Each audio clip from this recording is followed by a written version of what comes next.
basically, in an initial game, through your actions as an agent, you unwittingly released a virus in Pacific City. 10 years later, that virus has taken hold.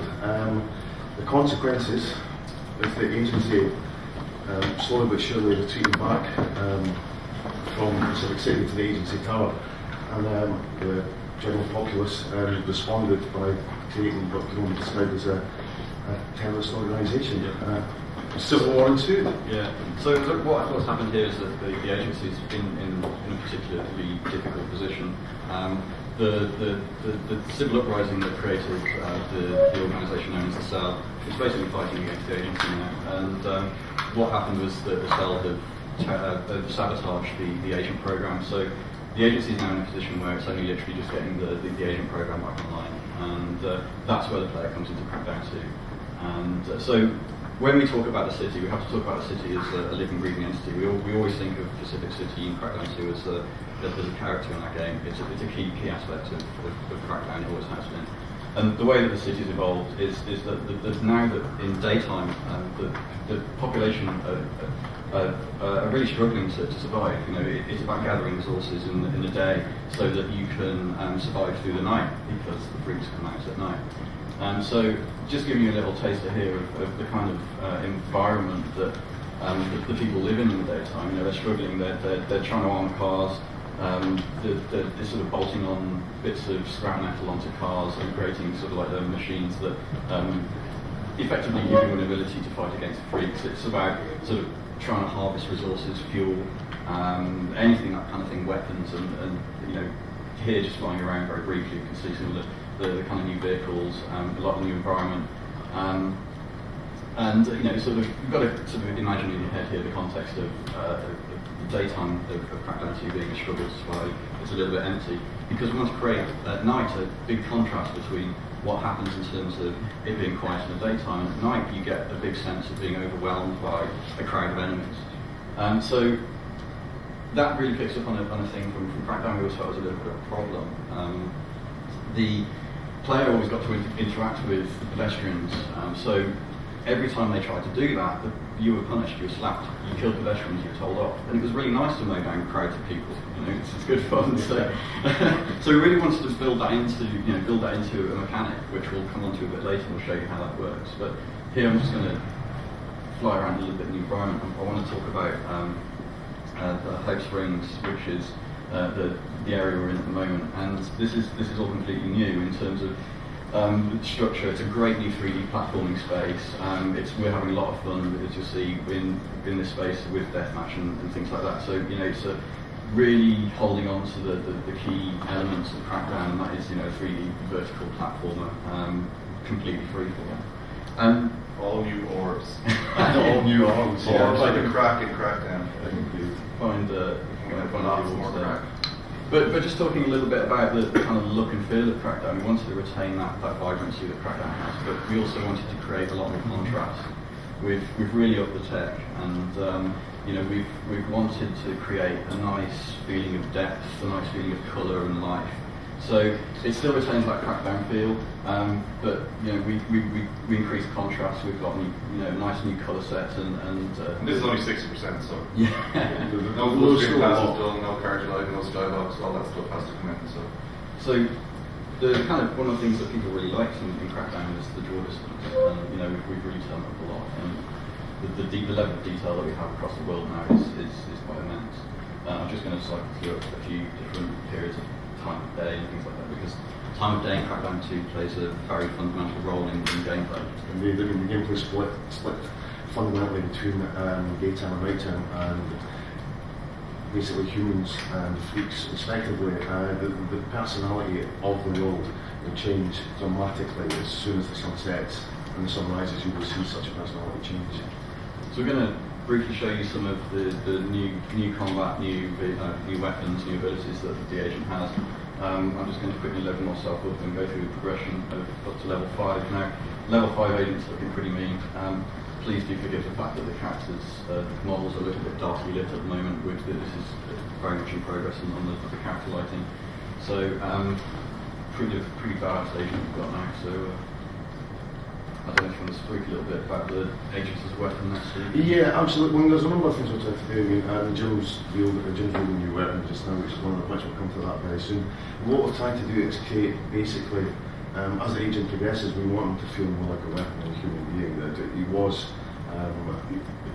the really, really brutal individual, or an individual, if you can call him that. He's a fundamentally tool the agency, but we've really tried to up the stakes on the agent and just make him look like what he is, and which is just an absolute weapon, extreme weapon. So we're just flying over to a location that people might recognise, and we can see here that the old observatory is taking a bit of a beating.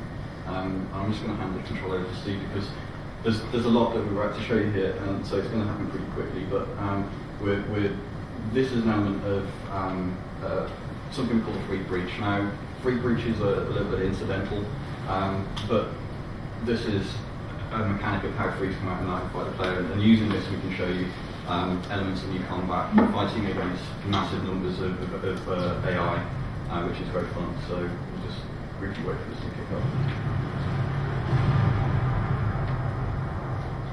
And of course, lots of BSU.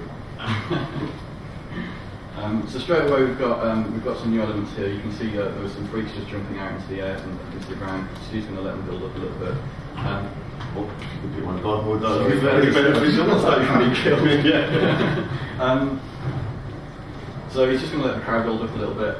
Straight away, new combat hand to hand. One of the criticisms of Crackdown is that there's not much variety in hand-to-hand combat, and that's completely fair. We completely agree. So what we've done now is we've got a new fluid kind of combo system between various different moves, punches, kicks, and they string together nicely against lots of crowds of people and enemies. So it's nice and tactile and good fun. Again, ground stomp, which didn't quite work there.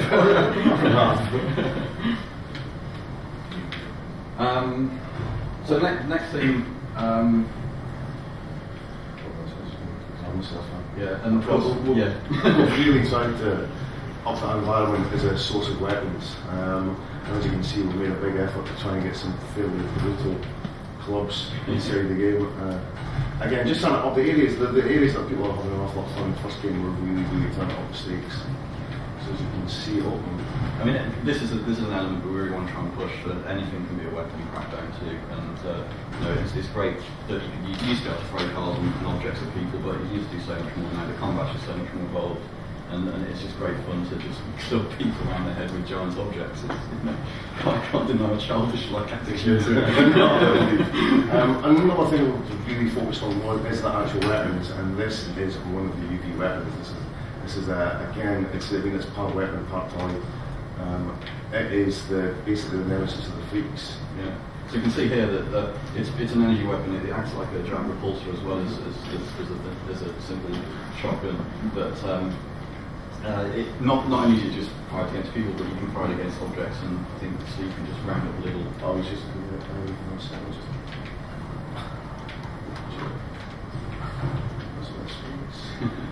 yeah, so you can affect vehicles, you can.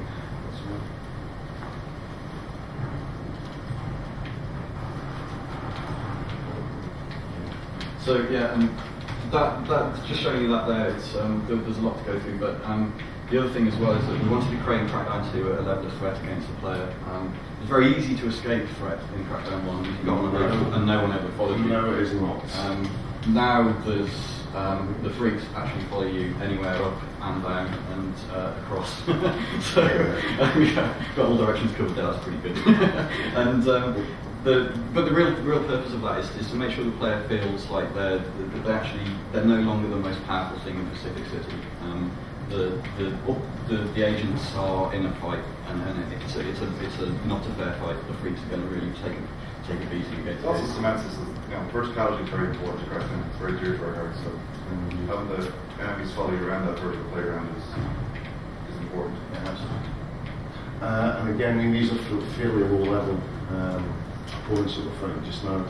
We will have a real family tree of nastiness when it comes to the freaks. And then just one more thing to add to all of this as well is that this is fundamentally a 4-player co-op campaign game, and this kind of action that you have on your own is great, but you add in the elements of completely open, uncontrolled 4-player co-op as well, and it's just immense fun. If you just imagine a scenario, the four of you just at any point in the city, you could converge, you can spread out, fight against crowds and crowds of thousands of freaks. So it's great fun. The other element that we're just going to come on to in a moment is, of course, that we want to retain the kind of gameplay structure from the first game, and we're going to just quickly run through the beginnings of a mission and show you the daytime, the contrast to the nighttime combat. And we're going to do this little bit of co-op. Peter's going to join in and help me.